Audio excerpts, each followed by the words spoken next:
Final accounts adjustment എൻട്രീസിൻ്റെ third പാർട്ടാണ് ഈ video. ഈ പാർട്ടിൽ ഗുഡ്സ് അല്ലെങ്കിൽ സ്റ്റോക്കുമായി റിലേറ്റ് ചെയ്യുന്ന എല്ലാ അഡ്ജസ്റ്റ്മെൻറ്റ്സുമാണ് ഇൻക്ലൂഡ് ചെയ്തിരിക്കുന്നത്.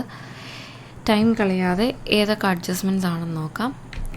Under and over valuation of stock, loss of goods by fire or accidents, goods drawn for personal use, goods used in office, goods distributed as free samples, goods sent on sale or return basis. ആദ്യം under valuation of stock, അതൊന്ന് ഷോർട്ടാക്കി പറയാം.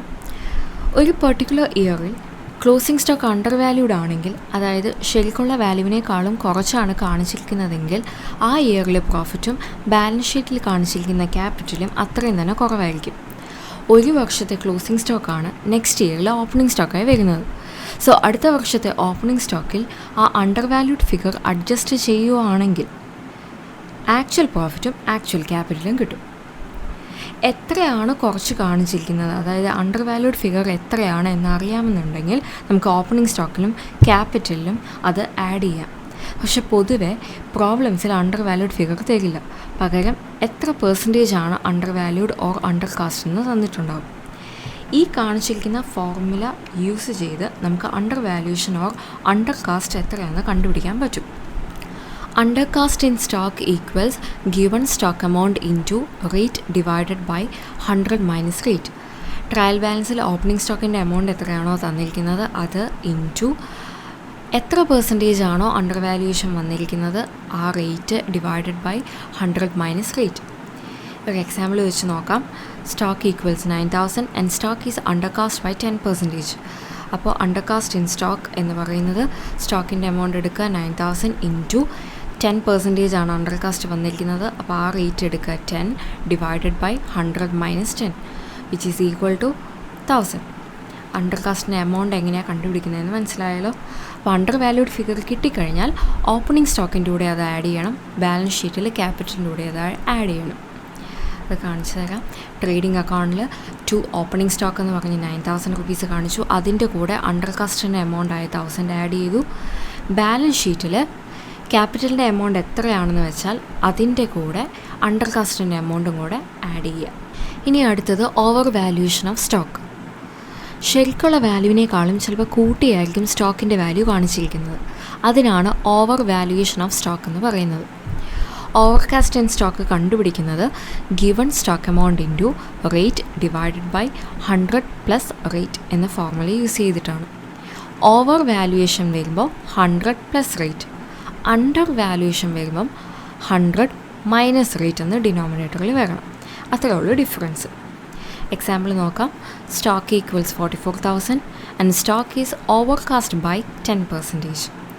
അപ്പോൾ overcast in stock എന്ന് പറയുന്നത് 44,000 into 10 divided by 100 plus 10 which is equal to 4,000.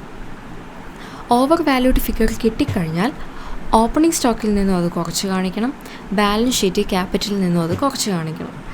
അതായത് trading അക്കൗണ്ടിൽ opening stock 44,000 minus overcast 4,000. അതുപോലെ തന്നെ ബാലൻസ് ഷീറ്റിൽ ക്യാപിറ്റലിൻ്റെ എമൗണ്ടിൽ നിന്നും ഓവർകാസ്റ്റ് 4,000 ലെസ് ചെയ്ത് കാണിക്കണം. ഇത്രയേ ഉള്ളൂ. ഇനി നമുക്ക് പഠിക്കാനുള്ള topic loss of goods by fire or accidents. ചിലപ്പോൾ ബിസിനസ്സിൻ്റെ കൈവശമുള്ള ഗുഡ്സ് ആക്സിഡൻസിലോ ഫയർ കൊണ്ടോ നഷ്ടപ്പെട്ടെന്ന് വരാം. അങ്ങനെയുള്ള സിറ്റുവേഷൻസിൽ എങ്ങനെയാണ് അഡ്ജസ്റ്റ്മെൻറ്റ് ചെയ്യേണ്ടതെന്ന് നോക്കാം. ആദ്യം നഷ്ടമുണ്ടായ ഗുഡ്സിൻ്റെ വാല്യൂ ട്രേഡിംഗ് അക്കൗണ്ടിൻ്റെ ക്രെഡിറ്റ് സൈഡിൽ കാണിക്കുക. ഓക്കെ. ഇനി ആക്ച്വൽ ലോസ് എത്രയാണോ അത് പ്രോഫിറ്റ് ആൻഡ് ലോസ് അക്കൗണ്ടിൻ്റെ ഡെബിറ്റ് സൈഡിൽ കാണിക്കുക. അതൊന്നുകൂടെ ക്ലിയർ ആക്കാം. ഗുഡ്സ് ചിലപ്പോൾ ഇൻഷുർ ചെയ്തിട്ടുണ്ടാവും. ലോസ് കവർ ചെയ്യാനായിട്ട് ഇൻഷുറൻസ് കമ്പനീസ് എന്തെങ്കിലും എമൗണ്ട് തരുവാണെങ്കിൽ നമുക്ക് അത്രയും നഷ്ടം കുറഞ്ഞു കിട്ടും. ഇൻഷുറൻസിൽ കവർ ചെയ്യാത്ത എമൗണ്ടാണ് ആക്ച്വൽ ലോസ് എന്ന് പറയുന്നത്. അത് പ്രോഫിറ്റ് ആൻഡ് ലോസ് അക്കൗണ്ടിൻ്റെ ഡെബിറ്റ് സൈഡിൽ കാണിക്കണം. ഇൻഷുർ ചെയ്തിട്ടില്ലെങ്കിലോ ഇൻഷുറൻസ് കമ്പനീസ് ഒന്നും തരാതിരിക്കുന്ന സിറ്റുവേഷൻസിലോ എത്ര ഗുഡ്സാണോ നഷ്ടപ്പെട്ടത് അത് മുഴുവൻ ആക്ച്വൽ ലോസ്. അതായത് ട്രേഡിംഗ് അക്കൗണ്ട് ക്രെഡിറ്റ് സൈഡിൽ കാണിക്കുന്ന സെയിം എമൗണ്ട് തന്നെ പ്രോഫിറ്റ് ആൻഡ് ലോസ് അക്കൗണ്ടിൻ്റെ ഡെബിറ്റ് സൈഡിൽ വരും. മനസ്സിലായല്ലോ. ഇനി ഇൻഷുറൻസ് കമ്പനി ക്ലെയിം അക്സെപ്റ്റ് ചെയ്ത് എന്തെങ്കിലും എമൗണ്ട് തരാമെന്ന് ധാരണയായിട്ടുണ്ടെങ്കിൽ ആ എമൗണ്ട് ബാലൻസ് ഷീറ്റിൽ കാണിക്കണം. കിട്ടാനുള്ള എമൗണ്ട് ആയതുകൊണ്ട് ബാലൻസ് ഷീറ്റിൽ അസറ്റായിട്ടാണ് കാണിക്കേണ്ടത്. എക്സാമ്പിൾ വെച്ച് നോക്കാം. Goods costing ₹2,000 were lost by fire for which nothing is recoverable from insurance company. അപ്പോൾ ആദ്യം ട്രേഡിംഗ് അക്കൗണ്ടിൻ്റെ ക്രെഡിറ്റ് സൈഡിൽ ബൈ ലോസ് ഓഫ് സ്റ്റോക്ക് എന്ന് പറഞ്ഞ് എത്ര രൂപയുടെ ഗുഡ്സ് ആണോ നമുക്ക് നഷ്ടപ്പെട്ടത് അത് കാണിക്കുക. ഗുഡ്സ് കോസ്റ്റിംഗ് ₹2,000 were lost എന്നാണ് തന്നിരിക്കുന്നത്, അതുകൊണ്ട് by loss of stock 2,000. Profit and loss അക്കൗണ്ടിൽ ആക്ച്വൽ ലോസ് ആണ് നമ്മൾ കാണിക്കേണ്ടത്. Nothing is recoverable from insurance company എന്ന് പറഞ്ഞിട്ടുണ്ട്. അപ്പോൾ മുഴുവൻ 2,000 നമുക്ക് ലോസാണ്. പ്രോഫിറ്റ് ആൻഡ് ലോസ് അക്കൗണ്ടിൻ്റെ ഡെബിറ്റ് സൈഡിൽ ടു ലോസ് ഓഫ് സ്റ്റോക്ക് എന്ന് പറഞ്ഞ് 2,000 കാണിച്ചു. ട്രേഡിംഗ് അക്കൗണ്ടിൻ്റെ ക്രെഡിറ്റ് സൈഡിലും P&L അക്കൗണ്ടിൻ്റെ ഡെബിറ്റ് സൈഡിലും ഒരേ എമൗണ്ട് തന്നെ കാണിച്ചു. ഒരു എക്സാമ്പിളൂടെ നോക്കാം. Goods costing ₹3,000 were lost by fire for which only ₹2,400 is recoverable from insurance company. ആദ്യം ട്രേഡിംഗ് അക്കൗണ്ടിൻ്റെ ക്രെഡിറ്റ് സൈഡിൽ ബൈ ലോസ് ഓഫ് സ്റ്റോക്ക് എന്ന് പറഞ്ഞിട്ട് നമുക്ക് എത്ര രൂപയുടെ ഗുഡ്സ് ആണോ ലോസ് ആയത് അത് കാണിക്കുക, അതാണ് 3,000. ഇനി പ്രോഫിറ്റ് ആൻഡ് ലോസ് അക്കൗണ്ടിൽ ആക്ച്വൽ ലോസ് കാണിക്കണം. ₹2,400 is recoverable from insurance company എന്ന് തന്നിട്ടുണ്ട്. 3,000 ഗുഡ്സാണ് നമുക്ക് നഷ്ടപ്പെട്ടത്, പക്ഷേ 2,400 ഇൻഷുറൻസ് കമ്പനിക്കാർ തരും. അപ്പോൾ അതിൻ്റെ ബാക്കി ₹600 നമ്മുടെ ആക്ച്വൽ ലോസ്. അത് ടു ലോസ് ഓഫ് സ്റ്റോക്ക് എന്ന് പറഞ്ഞ് ഡെബിറ്റ് സൈഡിൽ ₹600 കാണിക്കുക. ഇനി ബാലൻസ് ഷീറ്റിൽ ഇൻഷുറൻസ് കമ്പനിക്കാർ തരാമെന്ന് പറയുന്ന ₹2,400 കാണിക്കണം അസറ്റായിട്ട്. അടുത്ത adjustment goods drawn for personal use. Owner സ്വന്തം ആവശ്യങ്ങൾക്ക് ബിസിനസ്സിൽ നിന്നും ഗുഡ്സ് എടുത്താൽ അതും ഡ്രോയിങ്സ് ആണ്. അതിൻ്റെ entry drawings account added to purchases. ഡ്രോയിങ്സിലും പർച്ചേസസിലുമാണ് അത് അഡ്ജസ്റ്റ് ചെയ്യേണ്ടത്. പർച്ചേസ് അക്കൗണ്ടിൽ ഡ്രോ ചെയ്ത ഗുഡ്സിൻ്റെ എമൗണ്ട് ഡിഡക്റ്റ് ചെയ്യണം. ബാലൻസ് ഷീറ്റിൽ ഡ്രോയിങ്സിൻ്റെ കൂടെ സെയിം എമൗണ്ട് ആഡ് ചെയ്യണം. Next goods used in office. ബിസിനസ്സിനുള്ള ഗുഡ്സ് ഓഫീസിലെ ആവശ്യങ്ങൾക്ക് യൂസ് ചെയ്താൽ അതിൻ്റെ entry stationery or office expenses account added to purchases. നേരത്തെ ഗുഡ്സ് ഡ്രോൺ ഫോർ പേഴ്സണൽ യൂസിൽ പറഞ്ഞതുപോലെ പർച്ചേസസിൽ നിന്നും എമൗണ്ട് ഡിഡക്റ്റ് ചെയ്യണം.